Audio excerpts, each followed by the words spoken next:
ਅਸਲਾਮ ਵਾਲੇਕੁਮ ਰਹਿਮਤੁਲਾਹਿ ਵਬਰਕਾਤੁਹੂ।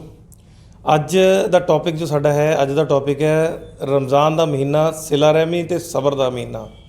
ਇਸ ਟੌਪਿਕ ਦੇ ਉੱਪਰ ਆਪਾਂ ਗੱਲਬਾਤ ਕਰਾਂਗੇ। ਕਾਜ਼ੀ ਆਸ਼ਿਕ ਇਲਾਹੀ ਸਾਹਿਬ ਇੱਕ ਵਾਰ ਫੇਰ ਸਾਡੇ ਨਾਲ ਸਟੂਡੀਓ ਦੇ ਵਿੱਚ ਹੈ ਔਰ ਸ਼ੁਕਰਗੁਜ਼ਾਰੀ ਦੇ ਨਾਲ ਇੱਕ ਰਿਕੁਐਸਟ ਕਰਦੇ ਹਾਂ